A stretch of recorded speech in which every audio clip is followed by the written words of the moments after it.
Welcome back to the Comic Book Bullies for Nerds Who Do Bullying. Me host Leroy D, aka the Mexican Pizza, is back with my co-host. Yeah, this is Eli, aka Frosted Flakes. There you go. I didn't mean to get my whole name. I didn't mean to government.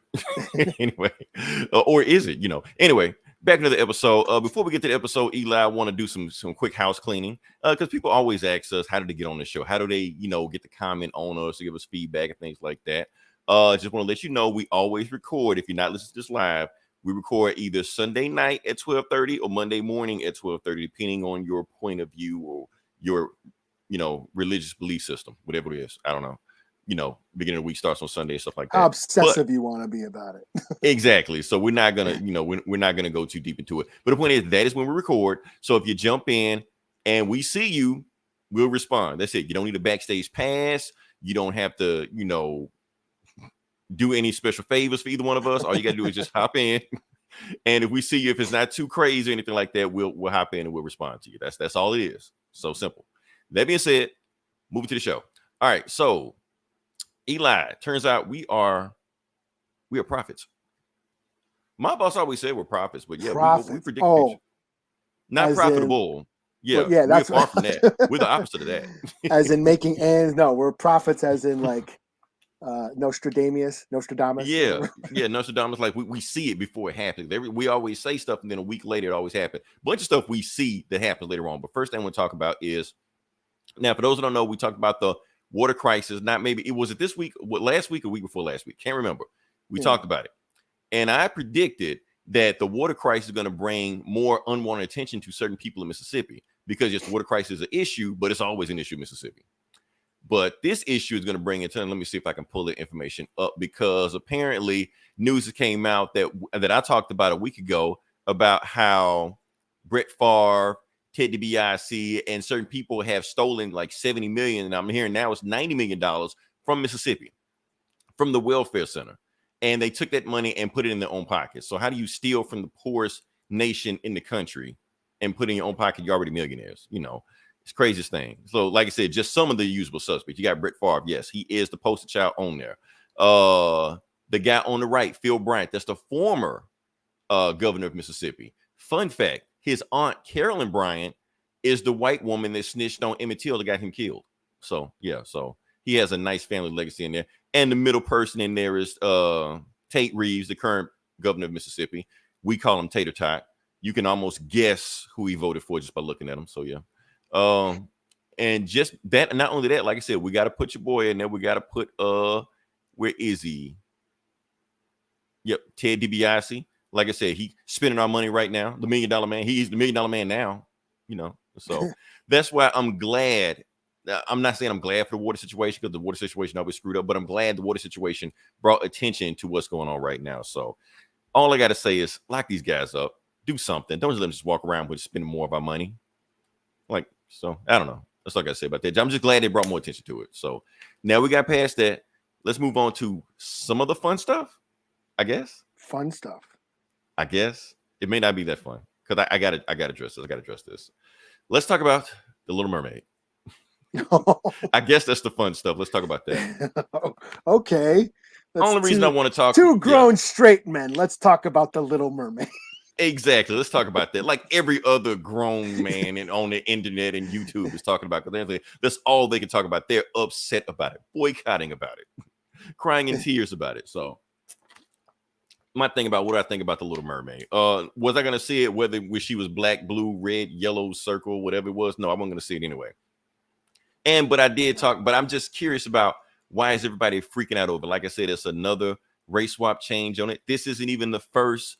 Okay, like I said, all they showed was this last time when we showed this last week. I knew it was going to freak out, but I wouldn't expect it to dominate the entire internet for a whole week. So here's my plea to everybody on the internet, whether you're for it or against it. I want this shit off my timeline by next week. That's all I got to say about that, because we have talked about it long enough. We haven't talked about anything else that long that need to be done.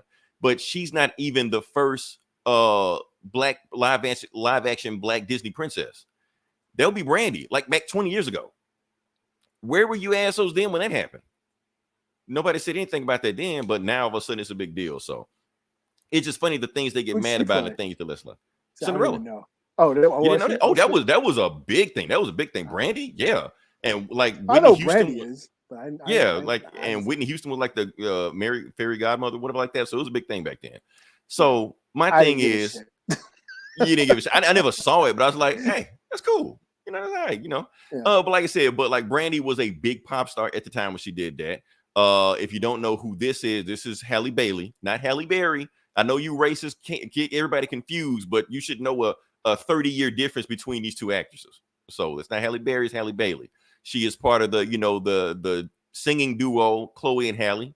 Eli, you may not have noticed this, but when you go to bed at night, I may have slipped some of their songs on the end of our podcast, you know, so, just to see what they said. So, like I said, they, of course, if you didn't know, yes, they're like Beyonce's protege. Like Beyonce actually found them, discovered them, trained them, whatever, like that. Taught them how to be pop stars and shit. So that's why they're a big thing right now. So that's my thing. So it's pretty cool. I do want to say this, like, I understand that you guys are so attached to your race change. Because, like I said, this is bigger than Little Mermaid. Like, we keep going through this shit over and over again. It's just all about a bunch of racists and sexists just want to just get their agendas out, because they always get mad about when this happened this way, but when this happens, they don't say anything. They're quiet as a church mouse then. Or when like Gods of Egypt happened, or when what's the other movie, Ghost in the Shell happened, or when the Ancient One happens. All I want is for you to keep the same energy. That's all. Now that I address them, let's address the other side. Now I understand that everybody's having fun, poking fun at them, making memes, stuff like that. Yes, this fun is Spider-Man, you know, we're going to switch everybody, you know, we're going to make Lord of the Rings. Yeah, I get it. You're calling her Little Mermaid. Yeah, I get it. It's fun to make fun of them because, yeah, they do stupid shit, so it's fun to make fun of them. But at the same time, why are we celebrating so hard for this Little Mermaid thing? Because here's my thing about it. I think we should just, the whole race swapping thing, I see what Disney is doing. We're falling for it again, Eli. We all fall for that in the tailpipe. This side, that side, we all fell for, because we know what they're doing. What they're doing is playing into the culture war. They see what's going on, and they do this, and it's the first thing they promote, so everybody can talk about it, so it can make them more money. We're all part of the game. We're all cogs in the machine. So that's my whole thing about this. We don't need to get too caught up in it, because, okay, so yes, we have a Black Mermaid, and I understand little girls are excited to see that. Little black girls see little Black Mermaid, and they want to go see and stuff like that. But what are we gaining from that when she's the only Black person in the movie? Her dad's not Black. None of her 16 sisters are Black. The love interest isn't Black. The aunt isn't Black. So what are we gaining? It's just Disney doing what they do all over again. And like I said, they always do this. At first, we maybe pretend like Disney is like some kind of saint and they're doing us favors, because they're not. We know the games that Disney plays. We know that overseas, when they do a Star Wars picture, John Boyega cut out a poster, or Chadwick Boseman has his helmet on, or they take out the gay kissing scene in Star Wars. You know, they do stuff like that. So we already know what they're going to do when they put China, the Little Mermaid. Is this going to be the poster? You know, just do that. So are they going to show are they going to have it over there? Probably not. Watch it got banned. Watch it get banned. Right. They're like, oh no, this never happened. Just go just cut it right there. So yeah, so that's my whole thing there. So I tell you what, if you upset about the Little Mermaid being Black, I tell you what, let's make a trade. We'll give you the Black Mermaid. Give us back Jesus. How about that? Because I hate to break it to you, Jesus does not look like the lead singer of the Bee Gees. So that's my thing like that. So you want to make even trade, get mad at both of those. So now, who we got? Would you okay if your mermaid on screen was white, but the voice actor getting paper is Black? What? He's been here before. What up? Would you okay the Little Mermaid? No, that's even no, hell no, that's even worse. I don't know if you're addressing me or addressing somebody else on that, but that's even worse, because that's the definition of blackface. If you have a white face, and because they did that shit in The Lion King with that little boy from Home Alone, Home Improvement. He was doing the voice, but when it started singing, all of a sudden it was the Black boy that did the Jackson 5 songs. He was singing it. Like, come on, man. Like, you can't do it both ways. So yeah. So that's my whole thing about it. So like I said, Disney is playing the game. We're all falling for. We're all being part of the pieces of the game. Yeah, I don't give two shits about the Little Mermaid. I never even seen the first one. Never saw the first Little Mermaid. Think I saw it. I don't You know why? You know why? Because I'm a fucking dude. I didn't watch the fucking Little Mermaid. You're I'm a too metal for fucking this shit. I dude. know. Yeah, I like boobs and burgers and watching shit blown up. I didn't watch the fucking Little Mermaid, and I ain't gonna watch this one. So I don't give a fucking two shits about what color she is. So all these grown ass straight men whining about the fucking Little Mermaid, you're all a bunch of fucking creeps, like these assholes. Shira, like when they were bitching about Shira, the Shira cartoon, how she had small tits. Like you ain't watching hentai, assholes. Oh hell, I Fucking show forgot that for was a kids. thing. Yeah, these grown Oh, ass Lola men. Bunny and that shit. Yeah, yeah, little fucking grown ass men, straight men, supposedly hetero men, whining about a cartoon for girls. Why do I feel like that is it's the same guy? The same guy that was complaining about that is the same guy complaining about this. Yeah, it's stupid. It's just I don't care. I don't give a shit about the Little Mermaid. Yeah, and stop all with your scientifically Little Mermaids. Mermaids ain't real. Fuck. So quit complaining about that shit. Yeah. Yeah, like I said, whatever she is, can complain about it. I just want the shit done. It's over. I don't want any mermaid talks period from whoever next week. Get this shit off my timeline. Let's complain about something else. So that being said, Eli, let's go to the next topic. I saw a movie. Did you? I got out the house. Yes. The sun was bright and shit like that. I had to cut my face, but yeah, I got out the house. So I just, the movie I saw was The Woman King. I was gonna do a whole thing about, let's bring back the box office. What's the #1 movie of the week? But I feel like you weren't gonna guess it anyway, so it didn't really matter. It was The Woman King, but I think it did like 19 million or something like that. So it wasn't like the biggest box office, anything like that, but it was there. So I'm trying to figure out the best way how to read this movie, because it's gonna be a tough review for me. Because I don't know how much you know about this movie, anything like that, but there's some things going on with it that I got to address. And I'm going to just jump into it. Now, first off, what is this movie? Now, the first off, this movie, like I said, it's based on historical facts. It's not like a one-by-one, historical accurate thing of it. It's like it's based on. They take inspiration from it. It's based on these African women warriors in history. Yes, that is what the Dora Milaje is based off of. They want you to think that they sold it as that. It's led by Viola Davis. So they want you to think, and matter of fact, it's a few of them in this movie. Like not them, but like the actress that played in the Dora Milaje, they played in this, because they can fit the role, so why not? Viola Davis is leading it. What do I think about Viola Davis in this movie? This is her best role ever. No shit. And that's saying something. I saw she got jacked for this fucking movie. She got fucking jacked for this role. Like Viola Davis be like, damn, she could whoop my ass. This is the thing about this in this role is that Viola Davis is doing the normal stuff she normally does. She does all the heavy lifting. She is the lead. She has to carry the emotional weight of it. She has to be the glue that holds everything together like she does in every other movie. But on top of the shit she normally does, she has to be an action hero. She has to carry the action scenes, and also most of that shit, like, of course, it was stunt people and stuff like that, but some of that shit was her. Hey, you're man, like, and these days, like, Charlize Theron, and you saw that movie Nobody, what's his name, Bob Odenkirk, and Bob Odenkirk, yeah, older guys, Liam Neeson, all these older people doing their own stunts and shit. So why not her? Fuck it. She can do it, like I said, and she was convincing doing it. Like I said, I looked it up. Viola Davis is 57. An action hero. Like, what? Okay, that's so. Yeah, like I said, she won an Oscar before, but this is her best role of all time. So, like, when Oscar season come around, I'm not keeping up with stuff like that. But I don't see no reason why she shouldn't be nominating this shit. That's what would she win the Oscar it should be a no-brainer. Where she was a maid and shit. The one where she was the maid. Yeah, The Help. Yeah, like what the fuck, man? Like seriously? Yeah. Oh, also John Boyega. Turns out John Boyega can act his ass off. Shockingly, yeah, he's British, man. He's like he's got that thick British accent, and he's British, but his parents are Nigerian. So he's saying for the roles he was playing the African king, he was just like, I was just doing my family, like the shit I hear around the house. I was just doing an accent. So, and it was natural, like it just flowed. I was like, damn, okay, natural. Well, he was playing, like I said, he was playing the African king in it, but he wasn't in it as much as you think he'd be in it. But when he was in it, you knew he was in charge. Like he wasn't like a weak king like that. He was in charge. He was bossing around. Like anytime somebody says crazy shit, he's like, who the fuck you talking to? He said it that way. He had 8 wives in the movie, all of them bad as shit. I'm like, okay, like yeah, if anybody like he could pull that shit off, he running the nation, running his wives, running Viola Davis. Like, okay, he could pull that shit off. So yeah. You're probably gonna see a whole bunch of Twitter trending about him being rumored to be Black Panther because honestly, he was playing T'Challa. That's really what he was doing. So people are convinced now, like maybe they should get him when they do Secret Wars in 2025 like that. John Boyega already said fuck Disney. He already said he is done with Disney. Don't call him for any of that shit. So, but if they did, I can see him convincingly playing T'Challa if he wanted the role, but I know he don't want the role. So yeah.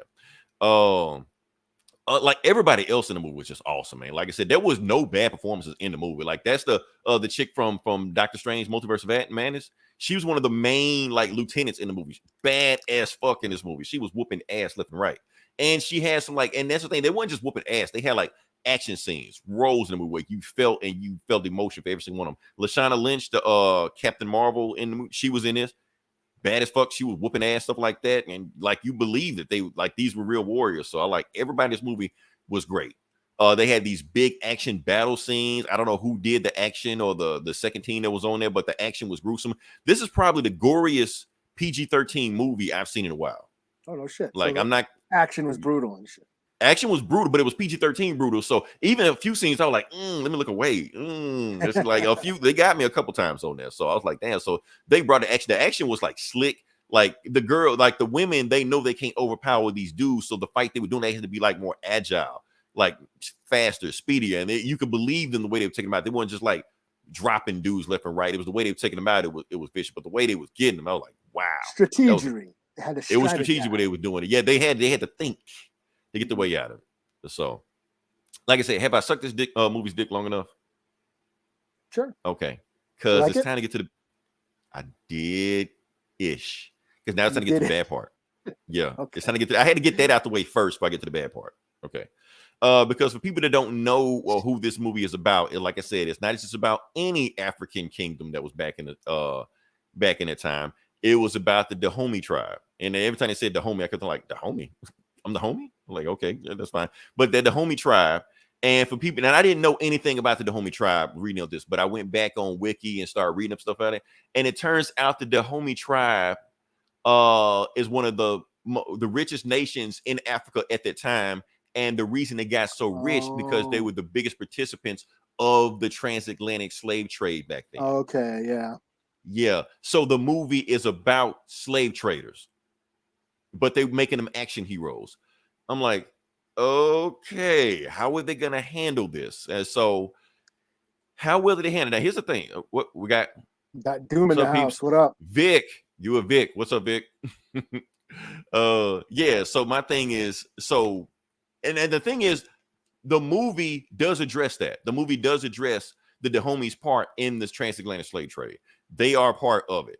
They kind of downplay it like it is a major plot of the movie, but they kind of downplay it, like make it seem like Viola Davis' character is trying to get them out of the slave trade. You know, maybe we need to go a different way.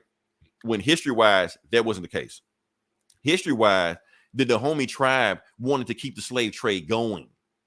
It was the French that made them stop doing it. If it was up to them, they would have kept doing the shit. You know.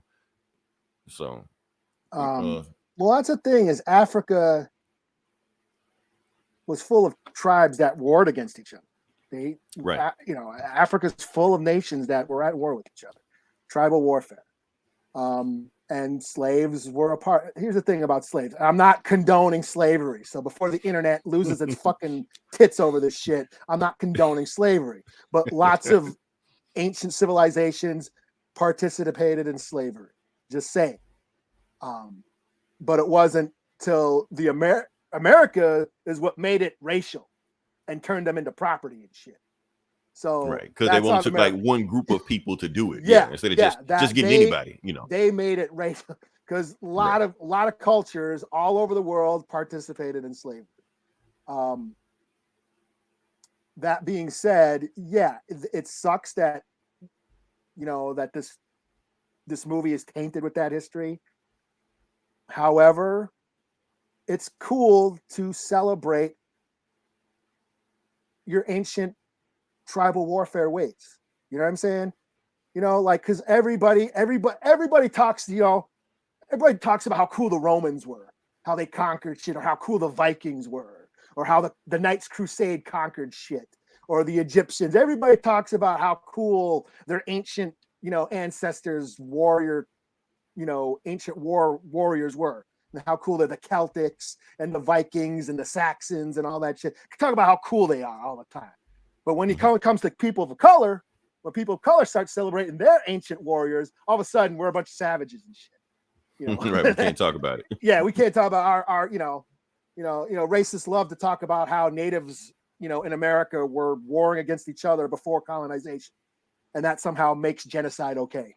Like, well, you guys are killing each other anyway, so you might as well, like that's okay. But like, why can't we celebrate our warrior, our traditional ancient warrior ways? And I think that's what this movie is doing. It's celebrating ancient African warfare, tribal warfare, which was a thing, True, but at the same time, Hollywood is trying to sell it that these guys were good guys and they enslaved people that brought them over to America. So they kind of want me to celebrate the people that probably brought me over here and treat them like heroes. Yeah, I'm not saying it's a bad thing. Not saying it's a bad thing, but it's a complicated thing. Now, first off, I want to talk about the translation. A lot of people don't know, like everything you said was true. But a lot of people don't know that as far as the slave trade is that as far as how Europe got the slaves, they didn't go over and get the slaves themselves. They paid Africans to go capture other Africans for them. And those Africans got rich. So that's how the transatlantic slave trade came about.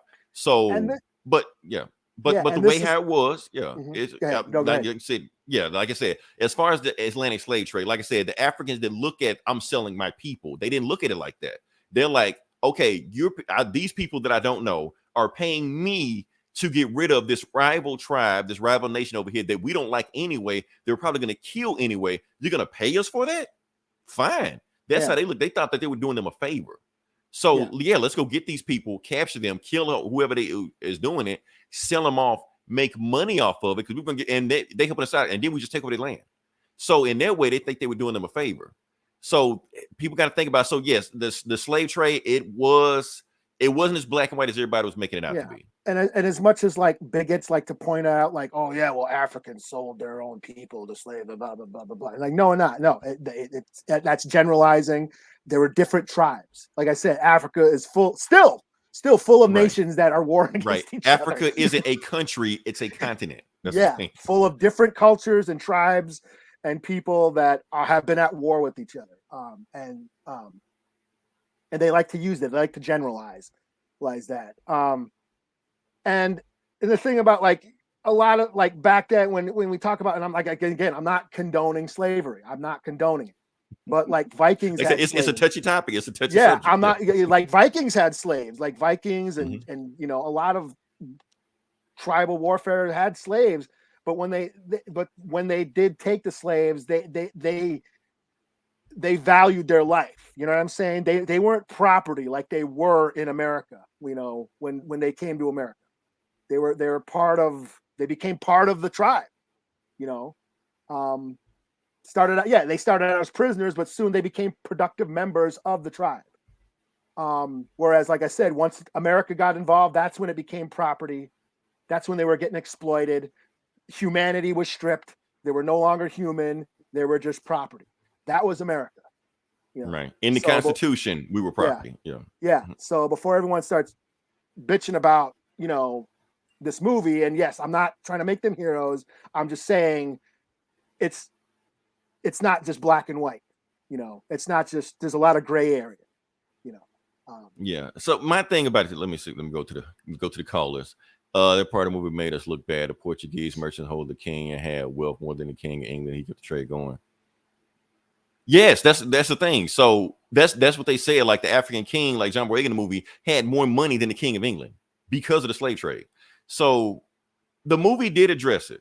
It wasn't like the big thing they tried to downplay with it because, like I said, it was another warring African nation in there that was worse than them. So it kind of made them look like the good guys. And I know there's a lot of people out there boycotting it, not just like black people out there boycotting this movie. My recommendation, I'm not going to tell you what to do. You take my advice, don't take my advice. I do recommend seeing the movie because at the end of the day, if you strip away, like I said, it's a Hollywood movie. If you strip away the history behind it and the stuff they made up, like I said, there's a lot of shit they just made up for this movie anyway, and take it as a movie, it's a good, entertaining blockbuster movie. Like I said, Viola Davis gave us the role of her career. Everybody had a great role in it. It was great action in it. It had a great script to it. Soundtrack was awesome. The cinematography was great. So as a movie, technical wise, it was a good movie. But like I said, if you put that historical aspect in there, and it's almost like Hollywood is trying to sell us, well, what if we made the Nazis good guys? What if we made the Confederacy and made them heroes? Or let's make a movie about the January 6th, thing, but make it on their side and see what they say about it. It's almost like they're selling us that movie. And they will, right?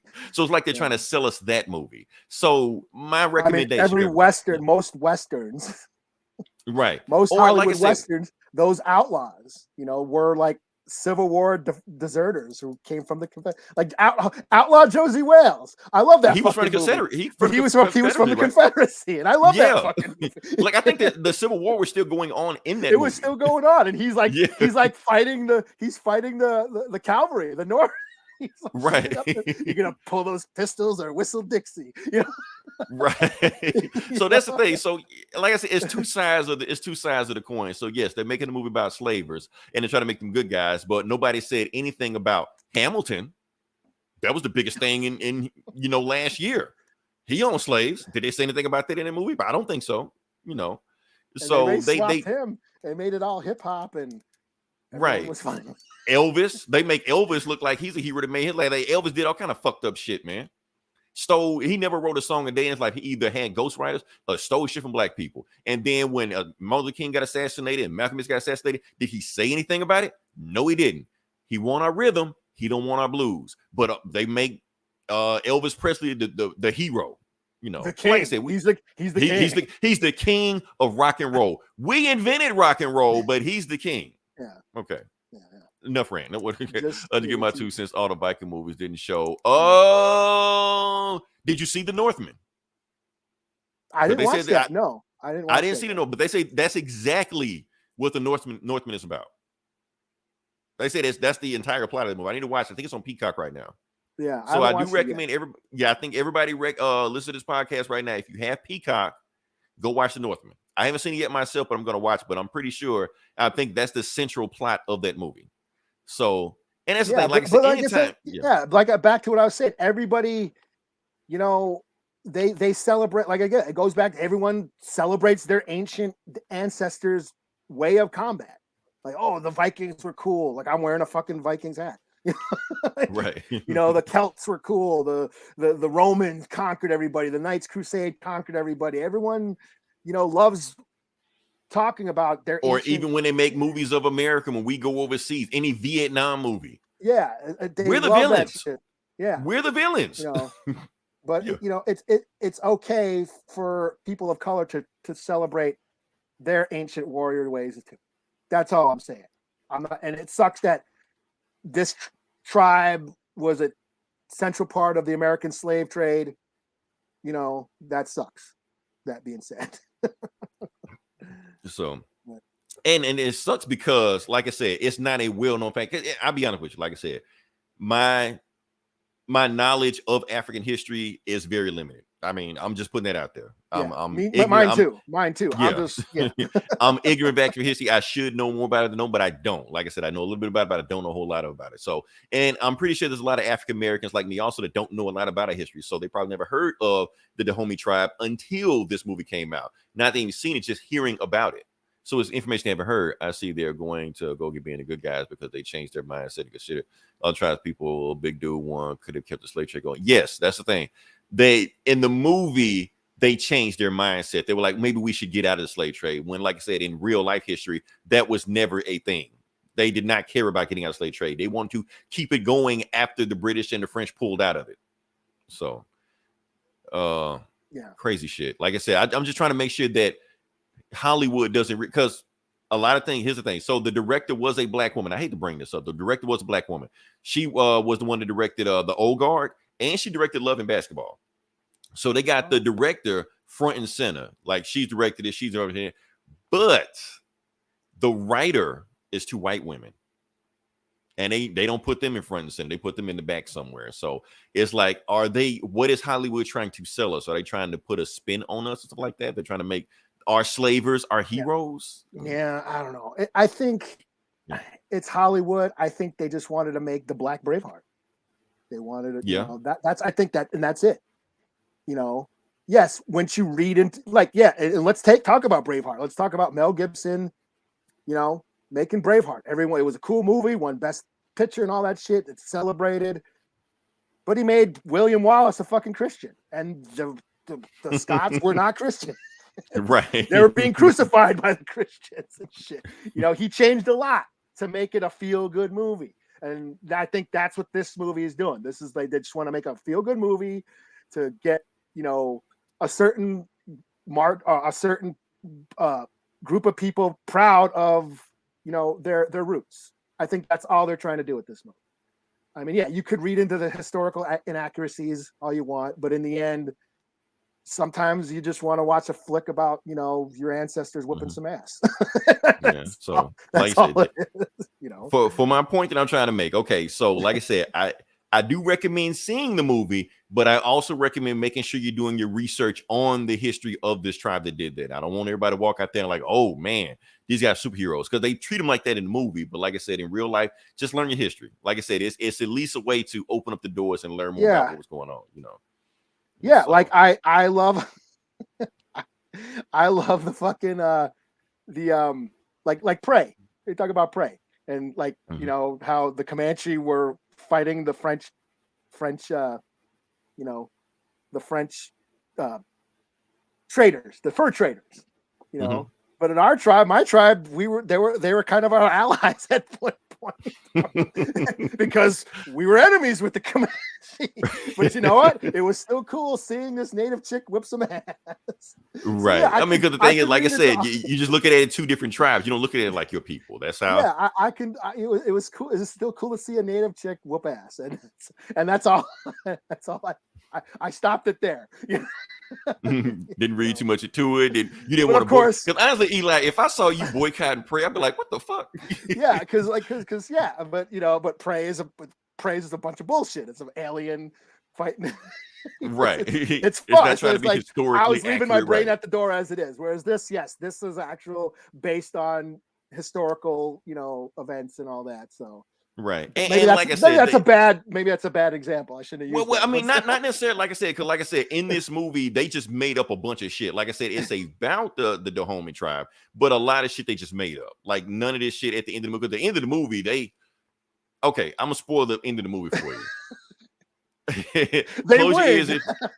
They win, right? But the thing is, like I said, all the slave traders, like the trade they were trading with, they killed them fuckers at the end of it. I was like, that shit was like cathartic for me. I'm talking about they were like brutal, slicing necks, gouging eyes, burning shit, you know, ran them out. And anybody left, they just ran the fuck out of there. You know, we know they didn't happen in real life, but watching that at the end of the movie, because we've seen so many of these like these slave movies, like period movies of black people where we just get our ass beat left and right, we get talked down to. So watching the movie where we do the opposite and we beat ass stuff like that, it actually made me feel good. Even though I know this tribe didn't do anything like that, just seeing that, you know, gave me a warm feeling about it. So that's why it's a complicated movie for me to rate, you know. So watch it, but read anything you can. Watch a YouTube video, anything you can about this tribe.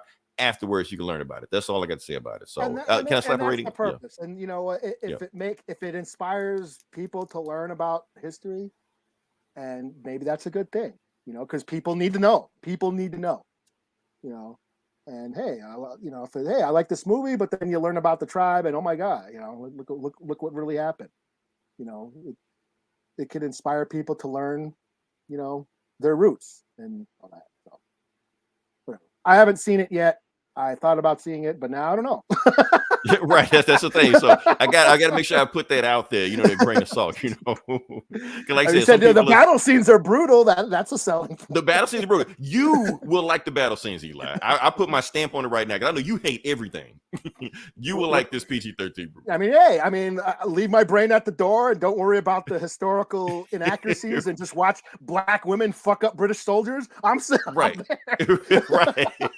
Just go for that. Because it's like it's an extreme on my timeline right now. You got this half going, go see it right now. And you got the other side, boycott. I'm like, so what do you do? Like, I'm just stuck in the middle. Yeah. People need to know about Lincoln versus Morphin. That movie was fucking awesome. That movie was awesome. But that's a movie you got to watch. I'm trying to see while you're inebriated, under the influence. That's Yeah, the best way to watch. I had to leave my brain at the door for that one too. Just leave your brain at the door, just wherever you just go. But that movie was so accurate. That's the part. That's the fucked up part about it. Because even though it's about vampire, like if you just switch the vampires with the Confederacy, the movie was like super accurate to Lincoln's life. Yeah, it was so bad. It was bad, but it was good. That's what I'm talking about. You can make a bad movie be a good bad movie. Don't be Moonfall. Be Abraham Lincoln Vampire Slayer. Be that. Be a good bad movie. You know. Yeah, I had to leave. I had to totally leave my brain at the door for that one. And like, yeah, that was all right. That wasn't bad. Even though, like, again, back to my tribe, we ain't got no love for Lincoln. I'm gonna put it. That's all I'm gonna say. He freed us, even though he did it by circumstance. So I can't be too mad at him. You know. Oh man. So let me slap a score on this thing. Let me slap a score. Okay. My score, flat score. My score is a 4 out of 5. That is my score. So not the greatest thing I ever seen. It may be my top 5 movie of this year. I'm trying to see how it ranks between this and Sonic 2, you know, but it's there. So, but yeah, that's my recommendation. So, what's going on with this? Anyway, I mean, it sounds like it's. Yeah. I mean, it sounds like it's sparking a conversation. It's sparking conversation about history that they don't fucking teach, and that's a good thing. But I don't know how much conversation is sparking because, like I said, they didn't make that much money at the box office. So at the end of the day, this movie just come and goes. Yeah, but I'm sure. I mean, you know how, like I said, this country's full of tribalism. There's the two sides, and both sides are going to be added. Are going to use this movie to push their agenda. Right, but the fucked up part about it that they're using black people to push their agenda because they're going on Twitter. They're like, "Oh, you think racists hate this movie? No, black people hate this movie. See? Oh hell no, I ain't gonna watch this movie." So they're using us. They're weaponizing us. To further their agenda. That's how fucked up this world is right now. Yeah, I can see that happen. You know. I don't know, but anyway, watch the movie. I recommend everybody watch the movie. Black, white, whatever. If you just want to see a kick-ass movie, this is a kick-ass movie. Watch it, you'll like it. So yeah. I think we should move on past that. Yes. What do we got? Oh yeah, you're up now, Eli. You're up. I hope you're not as controversial as my shit was. We need a palate cleanser. I hope you're a palate cleanser. What do I got? Cobra Kai. Oh, okay. Cobra was with this shit, you know. Okay, no. Cobra was Don't with start, the C. Eli. Yeah, Cobra was with the C, and K was for the Kai. I'm just. Damn! Fuck it. Okay, hold up. What was it? It's Cobra as in K, as in the Okay, so it's not like Mortal Kombat. Okay. We're not. It's not the It's not the KK. Okay, I can fix it in post. That's not. Anyways, I watched the new season of Cobra Kai, and I fucking loved it. This is like the best season so far, and since it began. I mean, this season went totally nuts, and the introduction of characters from shitty movies, like all the Karate Kid movies. The sequel, I only like the first one. All the sequels suck. You know, I never liked any of the sequels. I don't care. Everybody ever talks about, especially Japan where they go to Okinawa and shit. No, that movie's boring as shit. Karate Kid 3, that movie sucks too. But they're taking characters from all their movies and they're making them awesome. And shit. So they're making those movies Cobra Kai relevant. Endgame or some shit. Basically, they're making the shitty movies relevant again. Taking characters that, So this new season really centers around the bad guy from Karate Kid Part 3, the Terry Silver character, and he's like Thanos. He's just a straight up super villain, and he hires these like evil senseis and shit. It's totally stupid and idiotic, but it's so fun. It's so fun to watch. I mean, I love the show. I liked the first movie, when this first came on YouTube is when I first watched it. I really dug on it. It was totally going into nostalgia. Yeah, it totally celebrates the 80s and just trends of the 80s and music and all that stuff. Kind of similar to Stranger Things. It's kind of like Stranger Things only with karate. But now it's slowly starting to, that nostalgia factor is sort of playing into the storyline now, is where like people need to grow. People need to get past the past and move on. And that's what we're seeing. We're seeing these characters let go of things that have affected their lives and start to change. Like Johnny Lawrence, the main protagonist, he's been haunted by getting his ass kicked by Daniel LaRusso back in the day. And his life turned to shit. He became an alcoholic. He's totally un-PC. He's hilarious. He's anti-woke as fuck, and he's hilarious. But throughout the show, you see him start to change. He starts teaching bullied kids karate. And then, of course, Daniel is still threatened by that. He's still, again, stuck in the past, still stuck in that whole, well, Cobra Kai were a bunch of bullies to me back then. So then he starts his karate school. And it's just, the show is about these rival karate schools. It's basically kung fu movies. I mean, I see a lot of people criticizing this show, saying, where the hell are the cops? Where are the parents? Why are these kids always fighting? It's a kung fu flick in modern day. Like, it's Fists of Fury. It's Ip Man. It's, it's Five Fingers of Death, rivaling dojos fighting each other. That's all white people. The cops not going to come anyway. So, yeah. Well, they're not all white, but yeah, it is in the valley. It's a suburban neighborhood and shit. Right. But yeah, it's just, it takes those, like, those old kung fu movie tropes and just puts it into modern day times. And this season, we're really finally starting to see characters start to change, starting to grow. And that's cool. That's really refreshing, because especially the last couple seasons, it got a little stagnant because they're always kind of like stuck in their old ways. And you're finally starting to see that growth. So that was fun to see. But again, this villain, him hiring these like evil senseis and shit, it's just these henchmen, these karate teacher henchmen. It's totally cheesy, but it was hilarious. And then Kreese, the old guy, the old karate Cobra Kai. He's damn, okay. Should I spoil it? I'm gonna spoil it. If you haven't watched it, you don't go watch it, but I'm gonna spoil. 3, 2, 1. In the last episode, he gets shanked in prison. Yeah, he ends up in jail. Damn, okay. And he gets shanked. And he's like laying there in a pool of blood, but then at the end of the episode, he's still alive. And he escaped. It was a big show. He ends up escaping jail. So he's on the run, and that's where the cliffhanger ends, as Kreese escapes from jail after faking his death. I'm like, holy shit, this is the Joker. He's the Joker. He can't die. I was like, holy shit. And I was just laughing my ass off, because I thought, holy shit, did they just kill him? Because this show has always been kind of lighthearted. You know what I mean? That's the thing. This show is fun.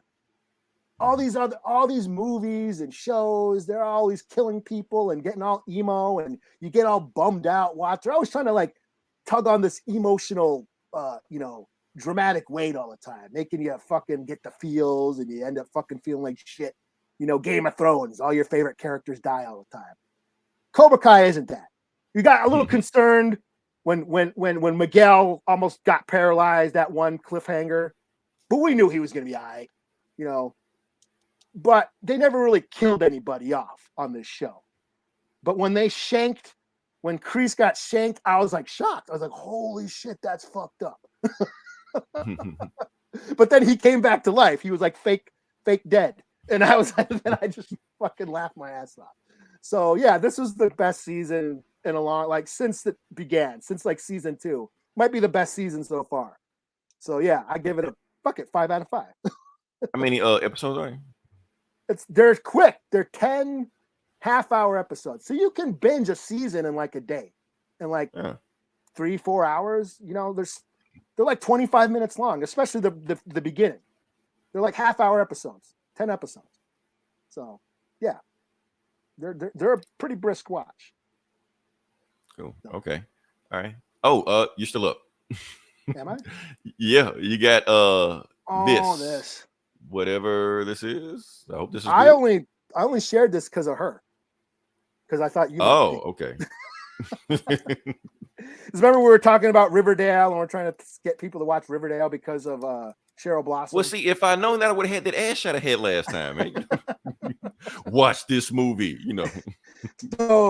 So the actress who plays Cheryl Blossom on Riverdale, Madelaine Petsch, I guess her name is, she's gonna star in the Strangers remake. So the Strangers, that horror movie about the people in the cabin getting stalked by these strangers in masks, they're remaking it. FYI, I thought that movie sucked, but they're remaking it. Okay, so when did that movie come out? I'm not a fan of the Strangers. Like in the 2000s, it was part of that rise of the 2000s horror wave that came out. That okay, yeah. No. It's kind of. I mean, I'm not gonna shit on the younger generation who love that movie. You know, people. It's a classic among these newer horror fans, and I'm not gonna whatever. If you like it, cool. I was not a fan. They did make a few sequels out of it, but they're doing a remake. And it's going to star her, so that's the only reason why I'll watch it. To see her. Kind of like the Invitation with Natalie Emanuel. I didn't see it, but I kind of want to see it because I like her. Oh yeah, that Dracula movie. Yeah, but I heard the movie sucks. So I'm like, do I really want to sit through this? I don't know. yeah. I'll just wait till the Fast and Furious movie come out. I'm watching that. So yeah. All I heard was CW. My PTSD kicked in. Yeah, like I said, that's the only show that we're recommending on the CW, Riverdale. That is it. Just for her scenes at that. So yeah. I'm pretty sure there was other hot ones on there. I can't remember who else. I just remember I saw her and I like, yeah. Oh, they're all pretty. It's all pretty. Everybody's pretty on that show. It's pretty. It's the CW. Everybody's pretty. That's what you expect. Eye candy. That's all you want. Yeah. So I think okay, it's back to me, back in my court. Okay, now in the video game section, I want to talk about this. Okay, I think I need to post this somewhere. I think I need to make a video of this, a clip of this or something like that, because now we're going to talk about Thursday night football. We're going to talk about football, y'all. Oh, no shit. We're going to talk about football. The reason we're going to talk about football because when I was watching Thursday night football, at home, relaxing, I heard a lot of people complaining about that they were trying to watch the game and didn't know how to watch the game because they changed it this season where Thursday night football is only available on Amazon Prime. It's the only way to watch it. So if you don't have Amazon Prime, you can't watch Thursday night football. People love their foosball. They got to have it. It sucks how it sucks how they just sports, even hockey. Like I like hockey, but hockey ain't on the local channels anymore. You got to get like an app and all this shit. And that's the thing. Network TV is dying, so everybody's trying to get their hands and stuff like that. But here's the thing. Okay, so you can't watch Thursday night football anything but Amazon Prime. But guess what? The comic book bullies have a solution. We have a solution. Yes, there is a way you can watch Thursday night football without an Amazon Prime account. Yeah. Twitch. It's on Twitch for free. No account, no sign up, no nothing. You just click it, go to it. That's it. Now Twitch is a lot of stuff. You can get lost in Twitch. Twitch is a rabbit hole. You go to Twitch, you might not know where to go. You might not know where to navigate, especially if you haven't been on Twitch. We have a solution for that also. Comic Book Bullies will be hosting Thursday Night Football on our Twitch channel. We will? We will. Yes. Okay. Surprise, Eli. I did not know about this. Okay. All the games, even the teams I don't like. I mean, it's only one game. It's just one game for Thursday Night Football. I'm not hosting NFL Sunday Packs for you guys. Come on now. Don't spread that rumor. We'll have every game for free. Just what? Like, no, calm down. No, just Thursday Night Football. It'll be on Twitch. If you go to our page, the Facebook page, I will post a link on Thursday before the game starts. Click the link. The game will be there. No sign in, no nothing. There. That is it. All you got to watch. All you got to do is go to our Twitch page. Are you going to live stream it too? That's what it's going to be live stream. Well, I thought about it. I might. Y'all let me know. I actually might do it. Because you don't even like football. So I don't even like football, so why would I even commentate on it? I don't know who this guy is. Like, talking about the X-Men the whole time and shit. Right. Talking comic books and shit. Remember the time Superman when... We might get listeners, might lose listeners. I don't know, But I tell you what, for the first few games, I will shut the fuck up. I won't say anything. Like, third game, if I get bored, watch. Why? Yeah. Who are we watching again? Why did you just throw it on the ground? All right, so there you go. So if you want to watch the game, go to our page. It will be there. I will have it posted. There you go. So, yeah, that's all I got to say about that. Let's move on. Sal, next thing we're going to talk about is PlayStation had a press conference just like D23 had a thing. PlayStation had a thing. They launched a whole bunch of games I don't give a shit about except for one. Tekken 8. I saw Tekken 8 and I was like, ooh, gimme. Just put it in my veins. Eli, I saw this shit and I was like, ooh, this is in-game engine. In-game. I'm like, what the fuck? I gotta have it. Give it to me. Now I hadn't like really been in Tekken like for almost a decade now, like really been into it. So I suck.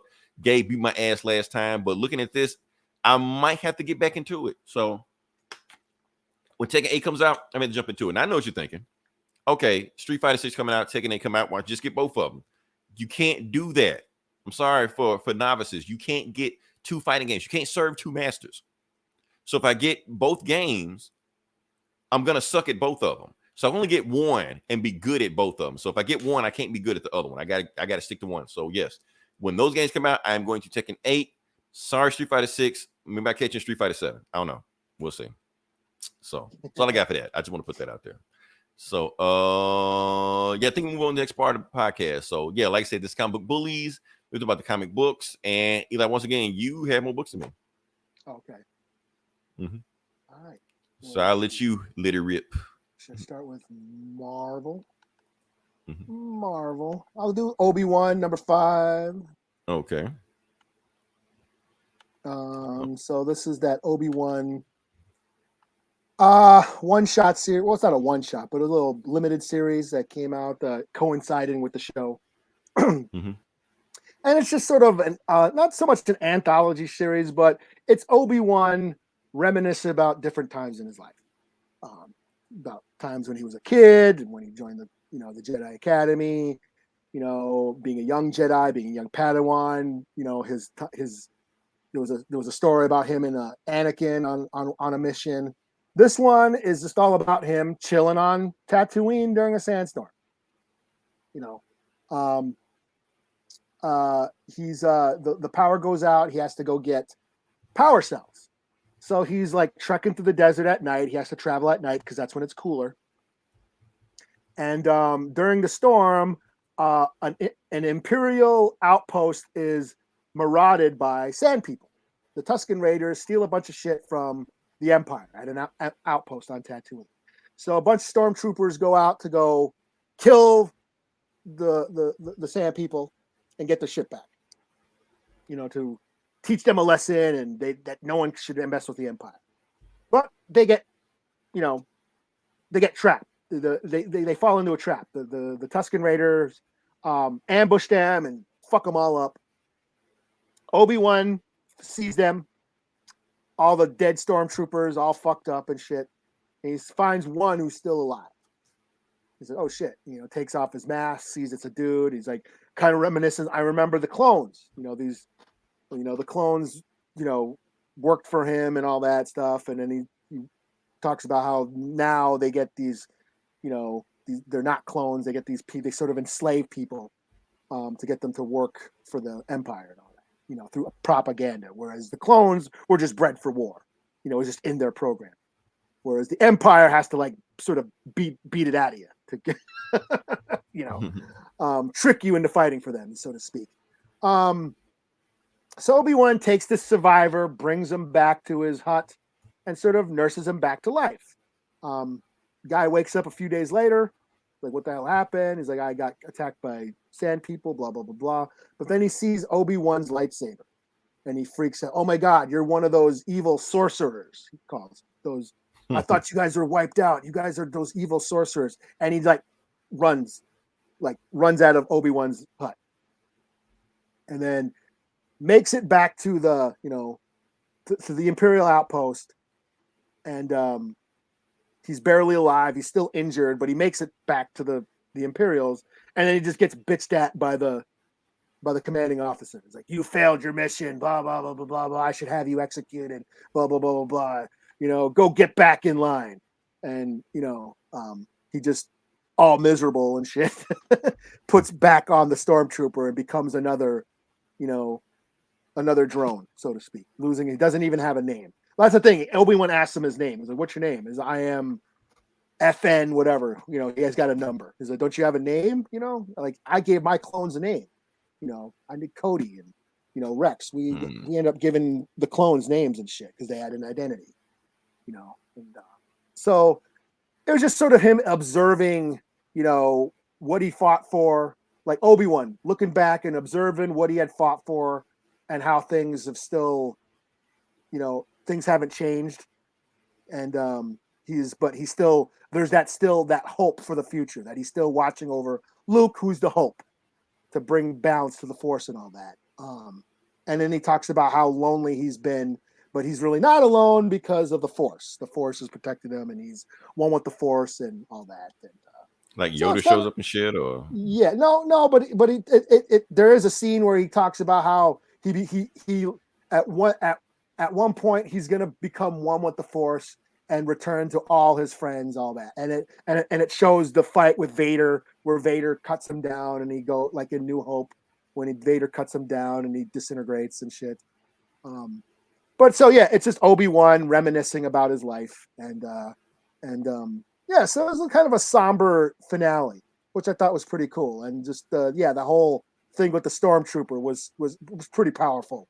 You know, him like freaking out at Obi-Wan, the guy who saved his life, the guy who's like, no, you have an identity, you have a name, you're not a drone. And then he freaks out, you know, because of the propaganda the Empire told him that the Jedi are a bunch of evil sorcerers, runs out into the desert, almost dies, getting back to the Imperial outpost, only to get bitched at by his commanding officer for being a failure, and then jumping back in line and putting back the stormtrooper back on his head.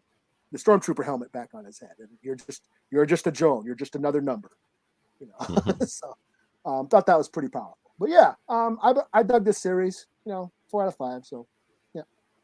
Cool. Okay, let's see what Vic has to say. Oh, not that. This one. Where you talk about Cyberpunk, the first DLC is only next gen. I never.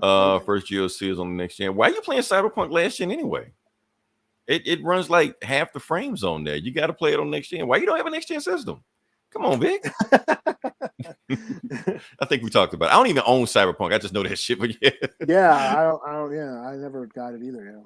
Oh, my fault. We were talking inside baseball. My fault. Yeah, but let's see. Okay, next thing we're gonna talk about X Judgment Day. This crossover that Gomer hates. We're gonna talk about it. Why? Because we just are. I've been keeping up with it, and I kind of want to see it all. I want to see it to the end of the line. See what you're happens. A completionist. I am a completionist. I want to see. I'm a masochist also. So yeah, we're just gonna keep going with it. Basically, if you haven't keeping up with the book, basically happened is the last book when we kept up with it. The guy God gave 24 hours to kill everybody. They found a way to kill it, to save everybody by freeing bro, poor people. I feel you. Yeah, I understand. You know what? I'm not gonna brag. I'm not gonna flex, but that's okay. Do the best you can. I mean, maybe they'll put it on, you know, the older platform or say tax season, man. Tax season.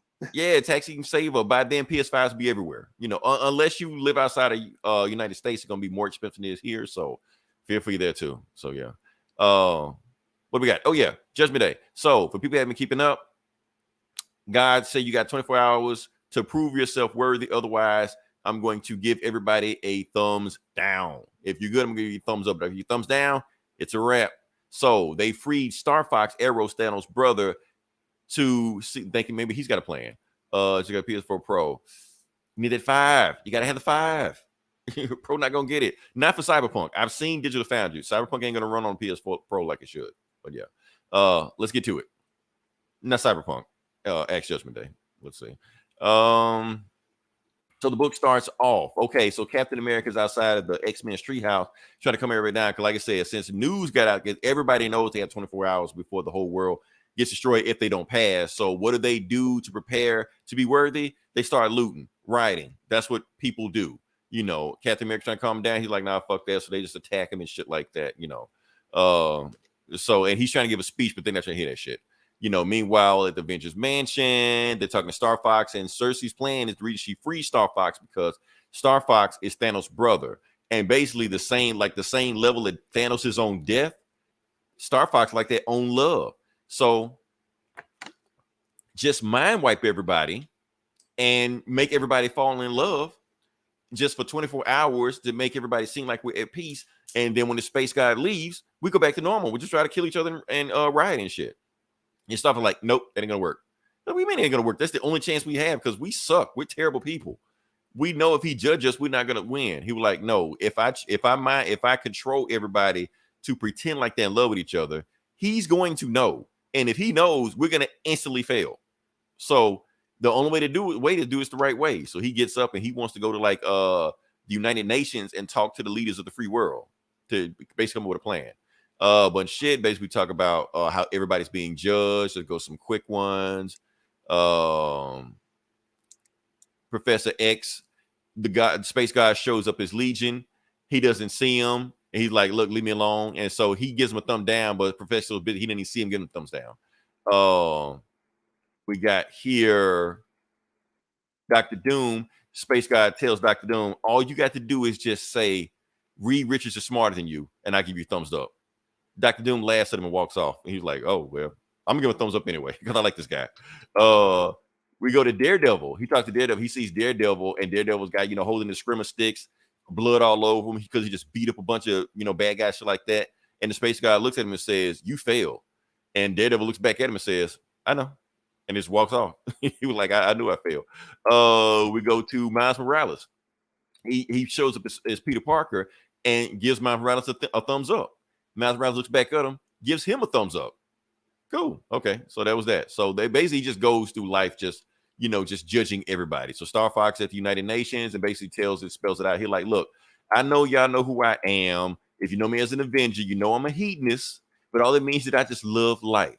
So if we want to get past this, you guys need to love life as much as I do. So all y'all need a little bit of hedonism in you. So I'm thinking, is he trying to start an orgy in the United Nations or something like that? But anyway, he's basically breaking it down to, he was like, look, the X-Men gave you some technology. If you agree to my terms where you do the right thing, I'll give you some of the eternal technology also. Meanwhile, Special like, you're full of shit. You're lying. Everything you're saying, the Eternals can't do that. He's like, yeah, I can't. The reason he can't do that because Druig is still in charge. So the only way for them to, help the humans out, we got to get Druig out of there. But they can't get Druig out of there because he's stuck inside the machine. So there's no way to get him out of there, But they think they have a plan. So they go to the plan and basically they show him what Uranus, Thanos' uncle, shit like that, fucked up Mars, ripped out Magneto's heart, shit like that, and he just went on a rampage, but he's locked up again. They're like, that's okay. We got a plan. We got a plan how to get past this shit. So this is what they're gonna do. So what they did, they started whispering in Druig's ear to make him to form the Unimind, because he's telling him that the X-Men are weak. If we form the Unimind one more time, we can kill the X-Men and be done with them, and we can kill all the mutants. So he's like, okay, let's form the Unimind. So he tells all the Eternals, form the Unimind, and we're gonna form from Krakoa, and he makes him like huge ass dragon. So the X-Men looking at, they're like, yeah, we're screwed, because they still haven't recovered from the last time those other guys fought. So they know if that dragon fights them, they're done. They're dead. They're gonna be wiped out. But Mr. Sin's just like, don't worry about the dragon. My friends are here. So you got the good Eternals. They join the Unimind also. And when they jump in the Unimind, they were like, Drew is like, oh, I'm glad you guys joined. I'm expecting you to join. I'm gonna mind wipe all of you, but I'm glad you're on my team. They're like, no, we're not on your team. We came here to vote you out. Like, you can't vote me out. It's only like 6 of you. I got more Eternals on my side. So you still lose. Like, oh, do you? Well, what happened is that Icarus and Gilgamesh are inside of the machine, and they hacked the machine. They brought down the firewalls. So when they brought down the firewalls, it let all the X-Men into the Unimind with them. So now, since you got all the X-Men in there with the other Eternals, they outrank him. They outvote him. So they like, we vote for Star Fox. We want Eros to be the new Prime Eternal and get Drew the fuck up out of here. And he's like, oh shit. So Drew's like, uh-oh, this is bad. And that's when he hears Uranus whispering to him, let me out. Let me out. He's like, I can't let you out. You're crazy. You're going to kill everything. He was like, if you don't, you're going to die because they're going to vote you out and they're going to kill you once they pull you out of the Unimind. So you either let me out or you die. There's only two choices. You're like, shit, okay. The machine, let Uranos out. He was like, but Uranos, as soon as you get free, come rescue me because I know you're strong, psychically strong enough to kick these guys out. He like, cool, I could, but you're a pussy. So I'm going to just leave you alone and I'm going to just go wreck the earth anyway. So he didn't give a shit what happened to Jurek. So they kicked Jurek out immediately of the Unimind. And the X-Men now, Eros is the Eternal Prime. He's the leader of the Eternals now. And the X-Men are about to stomp a mud hole in Druid before they get all these machines and monsters popping like that, because Uranos has access to the machine's worst monsters. And he's about to just destroy all kind of shit. Paris, Australia, everything's getting fucked up. And they're basically looking at Drew like, what did you do? They're like, I let the monster out. They're like, oh shit. But that's okay because on Mars, I don't know how Tony Stark got to Mars because he can't access to the portal, but he's on Mars. It doesn't matter. So he's like, look, I'm gonna hack into, since Uranos fucked up Mars, he left some energy signatures here on Mars that I can hack into, and we can get to him through the machine. But once we get in there, I need a huge electromagnetic pulse that's big enough, bigger than anything the Earth has ever seen. But I know you two guys can handle it. He looked at Magneto and Storm. And of course, a electromagnetic charge, those guys can do it. So he sets them off, opens the portal, and they go through it. So, like I said, in the last book, Uranos ripped out Magneto's heart. Magneto is only alive because of electricity in his brain and some shit like that. He's making his body move. He's basically a walking zombie, and he's still going. And he can't regenerate either. He can't resurrect either because he destroyed his backup disc.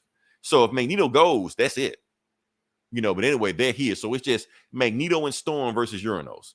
And they go at it. They let this big ass blast off of shit like that, knock him out. And he's just like, that's the best you can do? Just, you sent 2 X-Men after me? He was like, oh no, that ain't it. He like, Stark, did you get it? He was like, yeah, y'all put up a big enough blast. I hacked into the system. You got control of the machine now. He like, oh, cool. So Magneto's like, okay, Uranos, the X-Men have called me heartless before. You made it literal. So I'm going to show you how heartless I really am. So he turns the machine, the entire machine, onto Uranos, blasts him away. But that's like the last thing Magneto had left on him, and he dies in Storm's arm. So that's it for Magneto. He can't resurrect. That's it for him. So yeah. Yeah, so he's out, done. They beat the machine.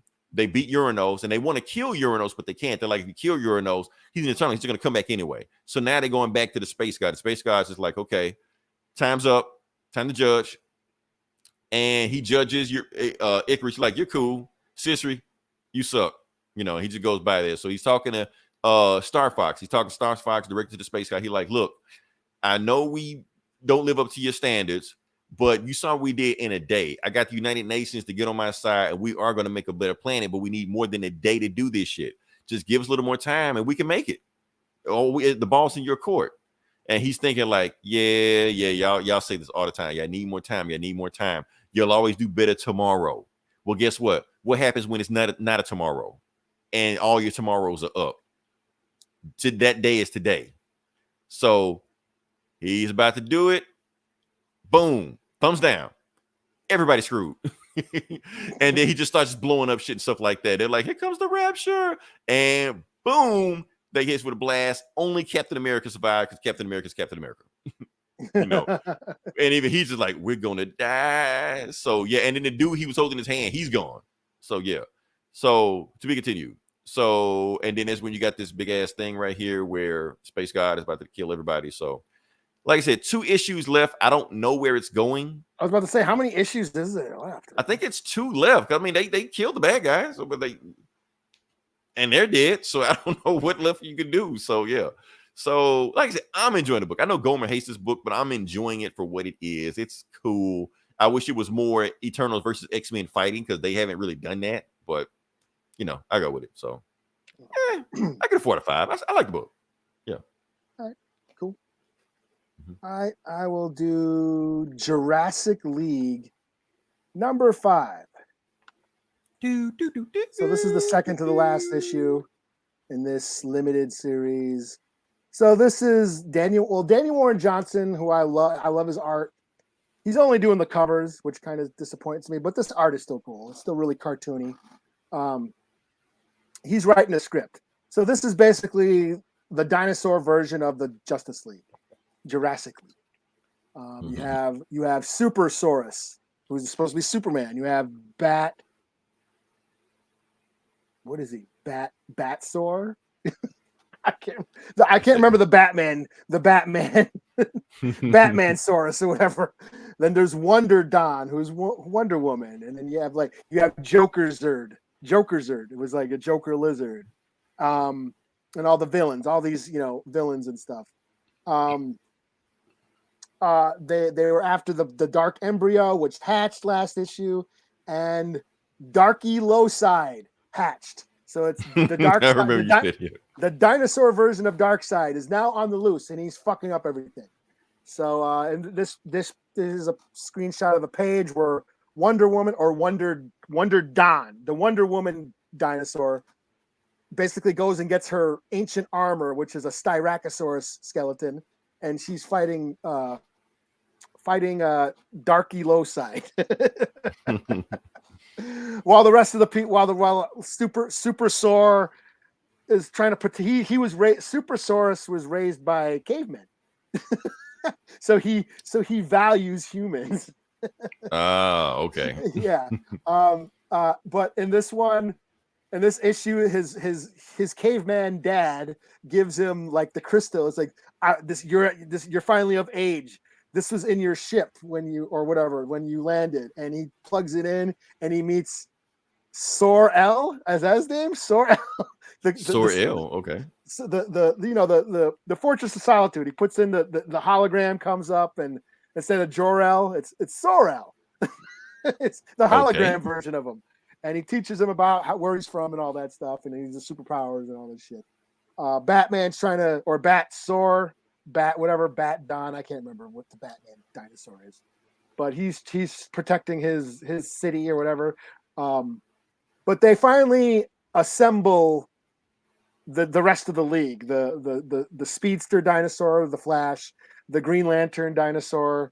They all finally come together, and they're like, okay, Darky Lowside, we're gonna kick your ass, basically. And that's where it kind of ends. So it's your standard Justice League story fighting Darkseid. It's the same Justice League story. It's the one where they yeah, it's all it is. Only they're dinosaurs. Right. That's all it is. It's nothing you haven't seen before. Only they're dinosaurs. That's it. It's just stupid fun. And yeah, so I give it a 4 out of 5. It's one more issue, so I might as well finish it. Nice. Okay. All right. So next book I'm going to read is a book I've been trying to get off this book, but this book keeps pulling me back in. Amazing Spider-Man #9. Oh yeah, you're still on now. Yeah. Still drawn by your boy Ramita? No, it's not. That's kind of why I'm almost like I might stay on it if he's gone. Now that's the cover. He's doing the cover, but he's not doing the interior. So I'm like, okay, he's gone. I might stick around, Basically, it's a Spider-Man Wolverine team up.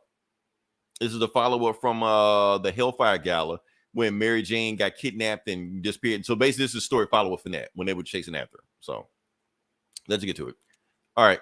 So basically, what the Hellfire Gala is doing, what they're doing right now is that because it's over, but the Stepford Cuckoos are in Spider-Man's mind right now, trying to figure out what he did and how he pieced everything together. So basically, the reason he's even there at the Hellfire Gala to begin with, because Wolverine's playing a practical joke on him. He was like, "Oh, I sent you an invite. I didn't think you were gonna show up. I didn't think you were gonna wear that stupid ass costume." Like, stupid ass costume? I look good. You look stupid. That was Spider-Man saying. And he sees his ex-wife, goes over to her. He was like, "Hey, MJ." She's like, "Oh, hello, Spider-Man. I'm here I am a liaison for the X-Men because of my aunt. You have a good day." And the Stephen Cuckoos is like, "Okay, so you could tell that Mary Jane was in trouble just from that conversation? How?" And he was like, and they're like, "Don't worry about it. Just keep going." So they didn't pick it up on what's going on, Anyway, Spider-Man saying stupid shit. This was funny. He's talking to Mr. Sinister. Mr. Sinister's like, "Let me ask this. Does your web come out of your butt?" He was like, "No." "Do you want them to?" You're like, "No, get the fuck away from me." What else we got here? Okay, so then, like I said, he goes to Proteus because, like I said, it's really Moria Mataga, and she's talking to Proteus, saying all kind of fucked up shit to Proteus, her son, who's saying like, I never wanted you. You're a lab experiment. You're always all you do is just destroy shit. So he starts yelling at Mary Jane, and Spider-Man doesn't know he's yelling at Moria. He just see a dude yelling at his wife, so he just goes all Will Smith on him, just start kicking the shit out of him. Kicked out the party, shit like that. Wolverine try to hose him back. That's when it's revealed that Moria Mataga is taking over Mary Jane. You come for me, I'm killing her. And Wolverine's like, back up. Don't do it, Pete. You do it, she's gonna die. Let's send our guy, Grey Crow. We're gonna send him in and he's gonna follow. Like, oh, yeah. Grey Crow's in there. So now we're all cut up. Now we're all up to speed. What happened in Hellfire Gala. Now we can move on with the story. Okay. So, and then Spider-Man's like, you didn't peek into my secret identity, do you? Like, I don't care about your secret identity, So anyway, that's Wolverine shows up. Wolverine's like, take your suit, get out of that monkey suit you're in right now. We got this disc. I got this EMP. If we hit Moria with this EMP, that will deactivate the bomb, not the bomb, but the claw around Mary Jane's neck, and it'll kill Moria. Kill two birds, one stone. All we gotta do is just track her down. They're like, well, do you know where she's at? Like, yes, I do know where she's at. So Moria's got all these bad guys like AIM. Oh, that's right. She's working with Orcus. I forgot she's working with Orcus. So, and she's just like, anybody that goes through this portal, shoot them. Meanwhile, I'm taking Mary Jane back to my body. And basically, like, when I take Mary Jane back to my body, I'm killing Mary Jane. She's gonna kill the birds with one stone, But Mary Jane is kind of fighting her, kind of holding her back. So she's kind of like sending messages on, where she's going, So basically, how they get there, since Spider-Man can't walk through the gate because he's not a mutant, they get Gateway. Gateway is somehow related to Bishop. I'm not gonna get into it. So anyway, Mary Jane has kind of told them where they are, and they get Gateway, and he's sitting there. So they're in Paris. They go there, and those dudes that was waiting at the gate. Oh, that's why they didn't go through the gate, because they knew that those guys were waiting for them. So they go through another gate and beat the shit out of these guys. And Spider-Man's like, okay, Wolverine, I know you're the best what you do, but can you not do what you normally do when I'm not here? You're like, fine, I won't kill these guys because I don't want to hurt your feelings, Spider-Man.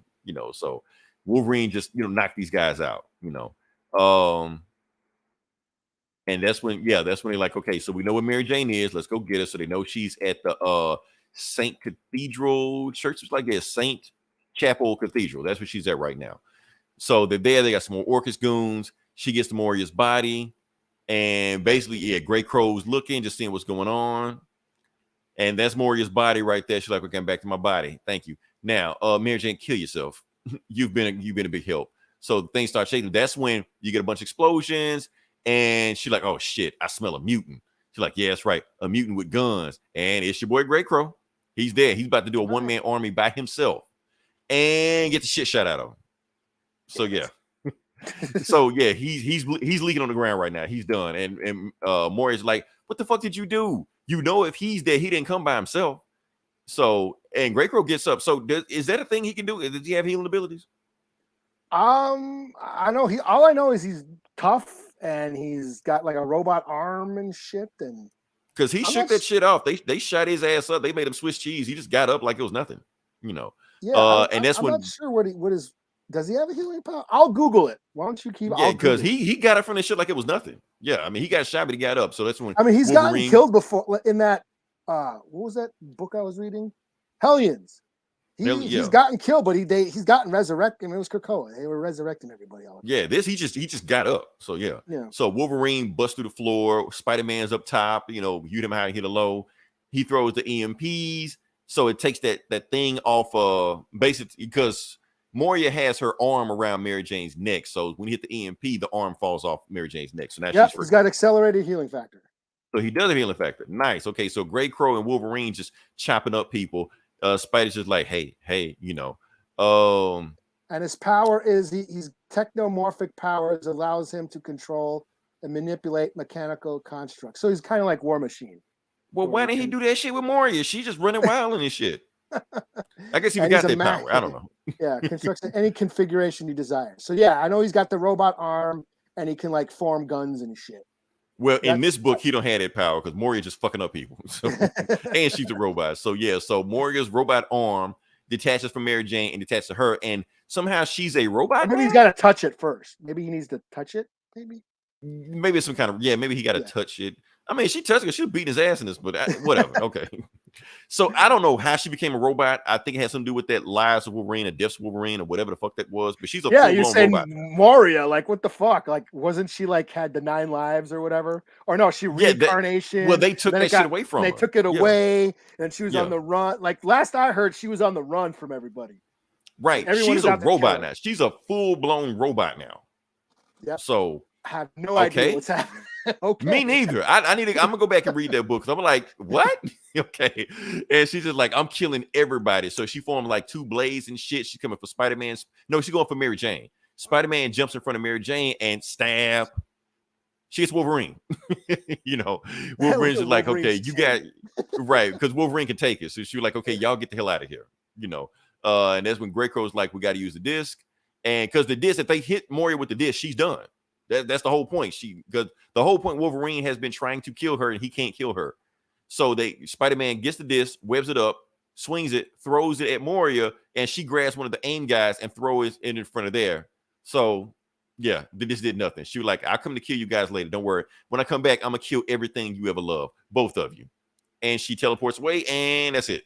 They're like, well, that doesn't sound good, you know. So yeah, so they just like, well, that's all we can do. So they leave. And that's when we get into the CW shit with Spider-Man Magic. Because remember, like the whole run of this book, Spider-Man did some shit that everybody hates him and Mary Jane won't talk to him anymore. But we don't know what it is. So basically, Spider-Man's like, Mary Jane, why don't you talk to me? Just talk to me, MJ. And all she keeps saying, you know what you did. But we don't know what he did. So and that's how the book ends. So she like, we can't talk. She leaves. She goes back with her husband, you know. The end. So it was up good until the end because I gotta say something about this story. It's getting on my nerves. Okay, it's issue 9. We still don't know what the fuck Peter did. It better be something good. It better be something good. You waited that long. I mean, because everybody hates him. We don't know what he did. So y'all better come with it. You were late to the date or whatever. Some stupid shit like that. Right. You forgot my birthday. I'm marrying this guy now. Right. Like I said, the anticipation getting bigger and bigger. So it better be something good. So yeah. So we found out what that book was. It was nobody did. It wasn't some earth-shattering shit. Mary Jane got kidnapped. They rescued Mary Jane. Boom. That's it. So I'll read it on Marvel eventually. So yeah, what you got next? Should I do a power bomb? Do a power bomb. What do we got here? This is Image? Is it Image? Yeah, I believe it's Image. Yeah, right? Interesting. Or Dark Horse. Okay. It's an indie.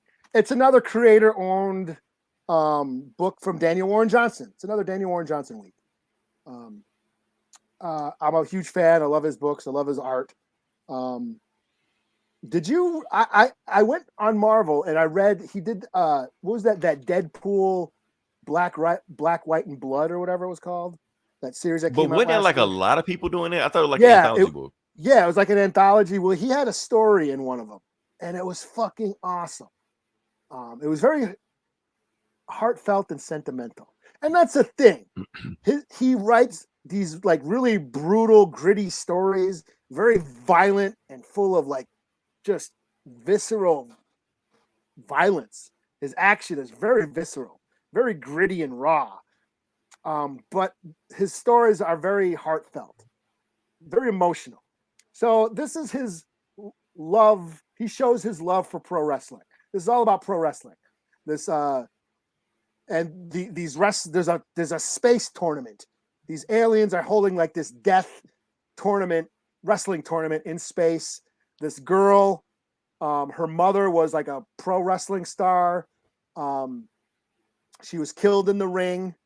Accidental death by this heel named Cobra Sun. Well, she teams up with Cobra Sun to enter this space death wrestling tournament. And if you win the tournament, they will bring back her mother, bring her mother back to life. So that's what this book is about. They're wrestling in space against all these other aliens and shit. And it turns out she doesn't know it yet, but Cobra Sun is actually her dad. And Cobra Sun there's always some fucked up drama going on in Daniel Warren Johnson's book. So Cobra Sun is actually her dad. He wears a mask. That's him right there. He wears a mask. So no one's ever seen his face. But that's her dad, and he accidentally killed her mom, his wife, in the ring. So he's been feeling guilty, and he hasn't told his daughter all these years either. So yeah, that's some heavy shit coming in the issues issues to come. So basically, this one, they're fighting more aliens. We're getting backstories on some of the alien wrestlers and what they're fighting. They were battling in space. They're trying to resurrect their king and shit. They're like, oh, you want your mom back? I'm trying to save my whole entire race. You know what I mean? All that. There's a really funny sequence. There's a couple of them where he goes montage, and it's just in big letters. It says montage, and it's just training in montage. Just a bunch of panels of them training, and then a few pages later, another montage, and then it's the same thing and shit. You know, so he's a pretty clever artist. But they're fighting these aliens at the end, and they're like, you know, everyone thinks, you know, on Earth, everyone thinks wrestling is fake, that it's all just for show, you know. But I'm gonna show them something they don't know. And that's when he walks out here, and you can see he's got like the barbed wire, he's got like the fluorescent light bulbs. He says, we're gonna make this match a hardcore match. So he's got the chair, the tables, ladders, and chairs and shit. And that's where it ends, you know. But yeah, I'm really digging this book. I like I said, I'm a big fan of Daniel Warren Johnson. I love his art. I love his stories. I'll basically read anything he does. Yeah, that's why I went back and I found out that he read that, or that he did that Deadpool story, and I went back and read it on Marvel. Yeah. So yeah, this is another 4 out of 5. I'm digging this book. So. Okay. That might be my book of the week.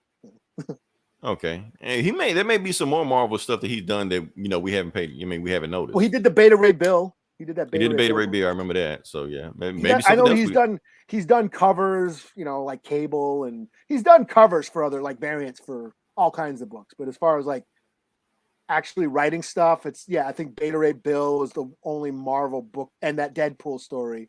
But he did that Wonder Woman Dead Earth, and then he's writing Jurassic League book too. Okay. All right. So next book I'm going to do is, which is a surprise you didn't read this one, Batman versus Robin.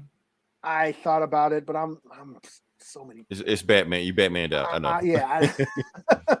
I paced myself with Batman. So yeah. Yeah. I thought about it because this was like the world's finest story, right? You know, where the continuation. It's kind of kind of like leading to that. So yeah, it's that. Yeah, Mark Wader. I almost did, but I'm like, there was so many. It was a big week, man. There was so much shit I got. A lot of shit. There's other shit that I read that I'm not even talking about. You know, I read. And this isn't even the only Batman book on the shelf this week. Like I said, it's DC. All they do is put out Batman now. Yeah. It's just Batman comics, but yeah. All right. So basically, what's going on with it? I don't need to set up for this book. It's issue number 1. We'll just jump into it. Batman versus Robin. Damian, the one that we like. Well, the one I like, the GOAT Robin, the best Robin. That's when he's fighting. So basically starts off with, you know, Batman and Robin, you know, they're Batman, and then you get or look at Damian, okay, because Damian is kind of like trapped in two worlds. You know, he was raised by assassins, but he was also trained by his father, Batman, to, you know, to do good. So which side does he do? Which side does he follow? Well, he came to a crossroads one time. Come on, damn it. Don't follow. So he can't. Yeah, there we go. We came to a crossroads, and it turns out that, well, Alfred died. And he blames Batman. He blames his father because he wasn't there to save Alfred, but he also blames himself because he was there to save Alfred, wasn't strong to do it. So he realized that maybe the way of, you know, doing like his father wants him to do, maybe that's the way to do it. So he leaves to kind of like, you know, find himself to be better. You know, they even fight back then. So it ain't even the first time they fought each other. You know, they fight all the time. That's all they do now. Because they love each other, but they hate each other. You know, so Wayne Manor, you got this guy standing out front of Wayne Manor in the rain, and you got Bruce standing there, of course, and it does address the fact that Bruce doesn't even stay in Wayne Manor anymore. He stays in the brownstone in the middle of you know, in Gotham. So he just there just to be there, you know, because he just misses being in his house. But he's like, but maybe something else is pulling me here right now while that figure is still walking close and close to the building. So he walks there, he gets a knock on the door. He's like, who the hell knocking on my door? I wasn't even expecting anybody. So he answers the door, and it turns out it's Alfred. You're like, the fuck? Yeah, like, okay. And so the first thing he thinks about, okay, Reunion. That's the name of the story. So the first thing you think about, okay, Clayface, Hugo Strange, Quarter Owls, like it's got to be a clone or something. One of my enemies are fucking with me, you know. And he's just like, no, it ain't that. No, it's me. And he basically said the last thing I remember is Bane and your crazy ass dad walked in the house and Damien tried to save me. That's the last thing I remember. He was like, well, nobody could know that but Alfred, because that was the last thing Alfred did before Bane snapped his neck, you know. And he was like, and basically Alfred like, look, the way you looking at me, I'm glad, because that means I'm not hallucinating, because you're looking at me like I'm hallucinating also. So maybe we need to figure out what the hell is going on, you know. So they talk for about an hour. Bruce asks him every single question he can. Alfred answered. Basically, he knows everything about him because, like I said, it's Alfred. So he even go, and Alfred even says, let's go to the Bat Cave and you do some tests on me to make sure I'm me. You know, he goes, he even set the time, 10:47. That's the time, you know, when the Waynes got shot. We know this stuff. Basically, he knows Batman trivia. He knows all this shit. So he goes down to the Bat Cave, he runs some more tests, and it's when he hears some shit, he's like, hold up, what the hell's going on here? And that's when you get, guess what the Bat track dance. You got Robin with Jakeem Thunder. If you watch Stargirl, you know who it is. And I don't know who this guy is. Some dude, a magic guy. I forgot his name. And he's on the Big Penny, you know. And he's looking at Damien like, "What the hell are you doing here, Damien? I know you ain't supposed to be here." And he tells Alfred, "Get the hell out of here. He hadn't seen you yet, so you go hide. I'm gonna figure out what this is." And he's just like, Damien, I'm glad you brought some friends over. I didn't invite them. Tell them to get the hell out of here." And he was like, and that's when he shocks the Big Penny. And he tries to drop the penny on Bruce, and it like destroys like that part of the Batcave, you know. Meanwhile, he sneaks away, and he's just like, "Go get him!" And that's an order. And he just like, "Oh, you don't give orders in my house, Damien. I do." Now, as long as you under my roof, and that's what he switched to Batman like super quick. They ain't waste no time. So he's just like, "Oh, this was your house. It's my house now, old man. Let's go." You know. So, and that's when Batman's like, "Okay, yeah, Damien is the asshole." This is another stuff. I was like, ain't Batman broke? That's another. He broke-ish. He's broke for his. I thought he lost Wayne Manor. Like, what are they doing? He did lose Wayne Manor. Like, he's just there just to be there. He doesn't stay there anymore. He's just squatting and shit. Yeah, he just shows up just to be there, you know. Yeah. So he's like, okay, Damien is normally an asshole. I expect Damien to be an asshole, but the way he's acting right now, this is something different. This feels like something else is in control of him. And I got to find out what the hell it is. So, and Batman, even though I don't know who these guys are that Damien brought with him, Batman knows who they are. He's like, okay, this guy, he is supposed to be like one of the most powerful magic users of all time, except he can only use it with like a something he grabs with a magic wand. So he just beats the shit out of that kid, grabs a screwdriver, he uses it as a wand, breaks it. Because he's Batman. That's what he does, you know. So he's down. Jakeem Thunder, you know, like does his catchphrase and shit like that. Takes over the dinosaur, and they ride in after Batman and try to eat him. You know? And Batman's just like, Damien, tell these boys to quit doing this shit because you already know what's gonna happen. I'm gonna beat the shit out these boys, and I'm gonna come for you next. So just tell them to chill. You put these boys in danger, and that's when Damien says, "Oh, isn't that what you do? Don't you put boys in danger?" He was like, snap. Yeah, he couldn't deep. He couldn't. He was like, Damien, you know how this goes. So then he does some shit. Oh yeah, he throws a gas bomb at Jakeem Thunder and just puts a sleep gas on him, knocks him out. And Damien's just like, I gotta hurry up and kill you, father, so I can go for mother next. You slowing down my timetable, you know. So he'd like, okay, so I know something's wrong with Damien right now.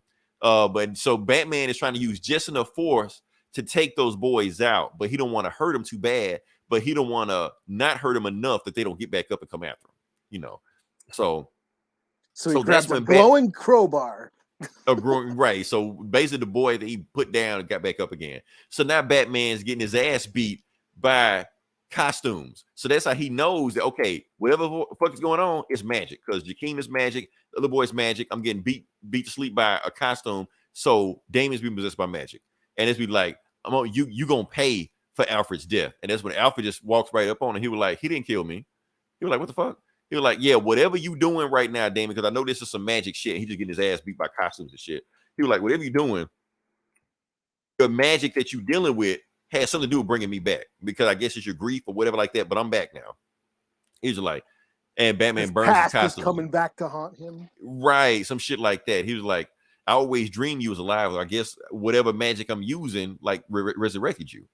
And he was like, but I don't believe it. I'm not falling for it. So he's about to kill Alfred again, you know, and that's when you're like, damn it, Damien. Batman always says that. Damien is always fucking up, you know. So he knocks down Damien and they just take off running. He was like, because most of the boys got back up, so they're running after us. So he was like, you can't run in the dark, father. I will find you. So they in the dark, and he just like, yeah. And so the boy is like doing lightning and shit, that magic boy. He's just doing lightning. So Batman and Alfred are running and like lightning, darkness, lightning, darkness. And they get closer. I like, that's a cool ass scene right there. So they after him. And they get to the very end of the cavern. And that's when Damien's just like, you're at the end of the rope, father. That's it. And I know you always told me not to use guns, but this is the perfect time to use one right now. Because the way Batman began, that's the way he ends.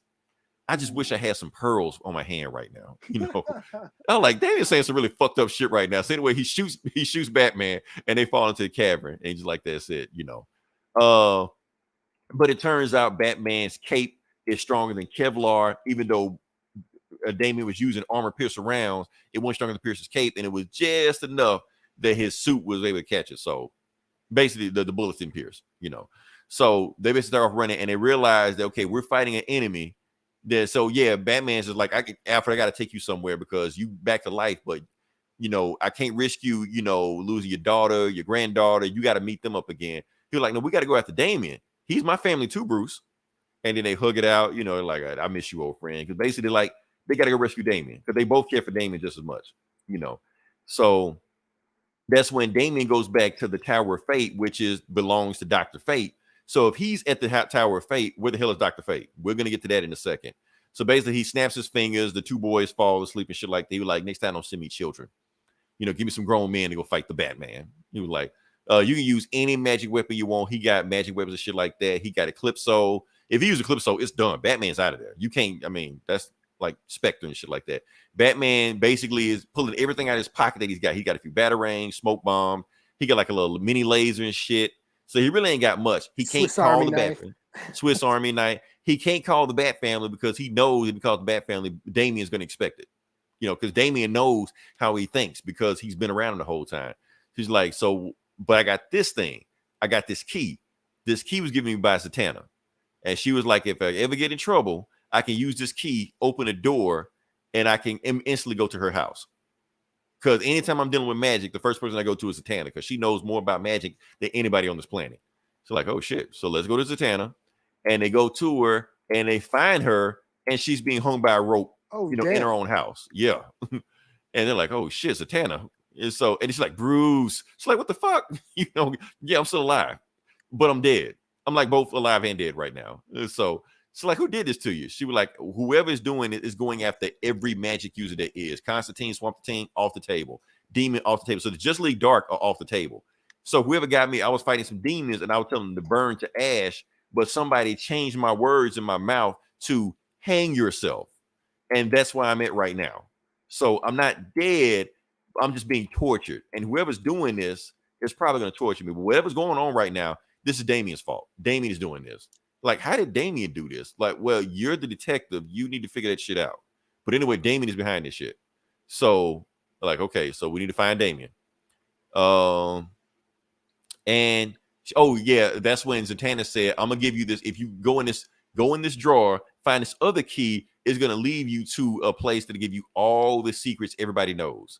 So obviously, if you know your DC lore, they got to be talking about the House of Secrets. Batman's about to enter the House of Secrets. So yeah. Meanwhile, Damien's is like, I don't even want to use any of this magic shit. I need some better shit to kill the Batman. It's the Batman, you know. And that's when you get the Devil. It's supposed to be, I guess, supposed to be some big reveal that the Devil is behind this. If anybody don't know who the Devil is, he's the guy that was in that World's Finest book. He was a big bad guy behind that. The stinger ending of that, Damien like tripped up on him and found him. And that's it. So Damien's working for him now, and he's got a wife. So to be continued. So that's what's going on right now. So yeah, like I said, it's a cool thing. Oh, what you big? It's a cool thing. I'm liking it. Like I said, Mark Waid is pretty much continuing with the story that he had before. So I'm digging so far. I might stick around with it to see what's going on. I don't know. So shoot, what you got wild. Next? It's a wild story. I figured if it was finishing off that World's Finest story, it was gonna be pretty wild. So yeah. What do I got? So. Oh, this is just a fuck it book. This was the last issue in the Godzilla versus the Power Ranger. Where's that? The last one? Okay. Yeah, the last number 5. Is it? Mhm. Yeah. So, what the hell's her name? I'm not very well versed in Power Rangers. What's her name? Rita something? Rita. Rita Repulsa. Rita, yeah, that her. After She, 5,000 years, I'm free. yeah, that. yeah, her and her cronies, the gold lion guy and Gold Star, Gold Dust? Goldar, yeah. yeah, him and a couple other baddies. They go into the Godzilla. They go to a time warp or whatever, a portal, and they end up in the Godzilla universe with the Exilians, who are those aliens from the Godzilla movies that use other monsters to take over Earth, and Godzilla has to show up and fight them. So they get, they go to the Godzilla universe, and the Power Rangers follow, and they've just been, fighting each other this whole time. Godzilla and Godzilla kaiju monsters and versus the Power Rangers and all their big baddies and stuff. And the Exilians finally resurrect King Ghidorah. And so it's basically, this is Godzilla and the Power Rangers and their big Megazord or whatever called, fighting King Ghidorah. And they eventually whip his ass. Rita basically tries to escape, uses her portal device and escapes through a portal. The Power Rangers go back to their Earth and they're high-fiving each other and saying, yeah, that Godzilla, he's very grumpy, but he's there to protect their world and we have to protect ours, all that shit. And then they find out that Rita, her thing was damaged. Like in the whole battle, her portal device was damaged. So she's stuck between dimensions or whatever. Like in the Forbidden Zone. Not the Forbidden Zone. What's it called? The Phantom Zone? Phantom Zone. No. Negative Phantom Zone. I'm pretty sure both of those are wrong, but yeah. She's in the zone. Danger zone. Okay, yeah. Yeah. So yeah, the end question mark. So yeah, this is just fun, stupid fun. I'm a Godzilla fan, so it's fun to just see, Godzilla monsters fight, the Power Rangers. I'm not, what? I just found out that they got the Power Rangers, like the old ones with these characters. Cause I know there's like 1,000 Power Ranger shows with all kinds of different casts and different people, but like that original one, it's on Netflix now. So I might give it a peek just to, So you're not familiar with Power Rangers at all? Or? I know, I'm aware. I know the red, okay. I know like the white guy's the leader. I'm okay. I'm gonna set your expectations. The White Ranger, of course, the Ranger, white guys. Yeah, the White Ranger's the most powerful one. Well, to be fair, okay. So yeah, there's a White Ranger. You color coordinated by stereotypes. Okay, so the Red Ranger is the white guy that's the leader, but he does get replaced by the White Ranger, who's also a white guy that's the leader. So either way, still a white guy. Funny story. Yeah. That White Ranger, the guy with the long hair, turns out he's native. There's an episode where he goes back to the res and he meets an elder and you talking about the actor in real life, or you just mean just on the show? On the show, there's an episode where he goes to the res. Oh, and I think I remember that. He gets a feather or whatever, some shit. He smokes a pipe or whatever, some stupid fucking corny shit. And he's Here's the thing: he's gonna be your favorite guy, Eli. I'm gonna tell you right now, he's gonna be your favorite guy. Well, that actor is actually doing MMA now. He does MMA. Yeah, he's MMA. That's what I'm saying. He's gonna be your favorite guy. See, he didn't show up at the end. I'm not gonna spoil it for you. I'm gonna spoil it for you. You're gonna be bored out your mind watching the show, but when he shows up, you be like, "Oh shit, this some shit." That's like some. Like my brother, my nieces, they used to watch it. I was like in high school and that shit. I was a little too old for that shit.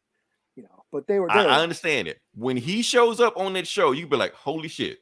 You may not be interested in anything else, but when he first shows up on this show playing the flute and shit, you be like, okay, this shit badass. And I remember the movie. I do remember seeing the movie. I didn't like watching it in theaters, but it was on. Like my brother was watching it, and the Pink Ranger in her little shorts was kind of cool. She it was like her and Topanga and Kelly Kapowski. That was like everybody's 90s crush right then. So. Oh yeah. All right. So yeah, like I said, when you get to the Green Ranger arc, you're gonna be like, okay, I'm into the showdown. You just watch it just for that scene. Matter of fact, fast forward just to that shit. I was in the Voltron, and that's what it looked like to me. It was just like a live action. It is. Voltron. That's all it is. It's Voltron. Yeah. They don't even pretend like it's not. Yeah. Yeah. All the kids were into the toys and shit. And I remember the toy stores just being full of that shit. So that shit was huge. Toys was making money. Like, yeah, that's all it was. But yeah, I think that's all we got. I think like I said, I'm booked out. Yeah. You booked that. This was the longest show that we normally had. We had a lot of stuff we had to get through. Like I said, I saw a movie, you saw a TV show, blah, blah, blah. We had to get to it. Bunch of shit that came out comic book wise, video game wise. We had to talk about it. Hopefully everybody stuck with you. Like I said, if you want to follow us, we will be here next week, either Sunday night from 12:30 or Monday morning from 12:30 a.m., depending on your religion or whatever it is, time zone. This is probably the last night I'm gonna do it here. I'm gonna be moving. I'm moving, so I'll be in a new place next week. Hopefully, the internet will be cool. We should do a test before we do that. We'll find it. We'll figure it out. Yeah, but I'll be in a whole new place next week. I got till the first to get out, but I don't like waiting until the last minute. So you got to rush out here. So yeah, we'll do a test just to make sure. So yeah. Until then, this is Leroy. This is Eli. We'll talk to you guys next week. Same bullet time, same bullet channel.